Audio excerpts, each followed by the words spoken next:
عبادی الذین اسرفوا علی انفسہم لا تقنطوا من رحمت اللہ ان اللہ یغفر الذنوب جميعا.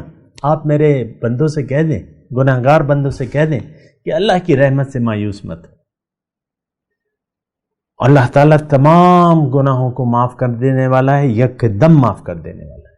تو اس کا کیا مطلب ہے کہ تم توبہ تو کرو، تم آؤ تو میرے پاس، میں تمہاری توبہ قبول بھی کروں گا اور تمہیں اپنے راستے کی ہدایت بھی دوں گا. اعوذ باللہ من الشیطان الرجیم، بسم اللہ الرحمن الرحیم. اللہم صلی علی سیدنا محمد معدن الجود والکرم وآلہ وسلم. سامعین و ناظرین اکرام، السلام علیکم ورحمۃ اللہ وبرکاتہ. آج کا ہمارا موضوع یہ ہے کہ کیا اللہ تعالیٰ کو راضی کرنا آسان ہے؟ دیکھیں، یہ بہت آسان کام ہے. اللہ تعالیٰ نے انسان کی کامیابی کو اپنی رضا میں چھپا دیا ہے. یہ ایک بات نوٹ کر لیں، اللہ تعالیٰ نے انسان کی کامیابی کو اپنی رضا میں پوشیدہ کر دیا ہے. اللہ کو آپ نے راضی کر لیا تو آپ جنت میں چلے جائیں گے. اللہ کو ناراض کر لیا تو جنت میں آپ پھر نہیں جا سکتے. یہی بات ہے نا. جن لوگوں سے قیامت کے دن اللہ تعالیٰ راضی ہوگا وہ لوگ کہاں جائیں گے؟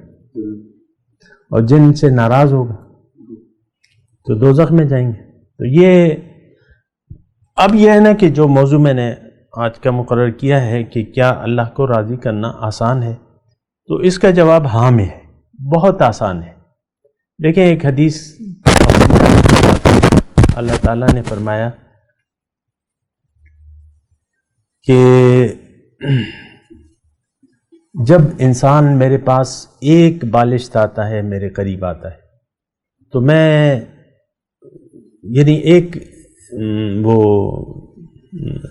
بالشت آتا ہے تو میں ایک ہاتھ اس کے قریب آتا ہوں، وہ میرے قریب آتا ہے ایک ہاتھ، یعنی کوشش کرتا ہے، اتنی کوشش کرتا ہے تو تقربت الیہ بعن، میں ایسے اس کے پاس جاتا ہوں.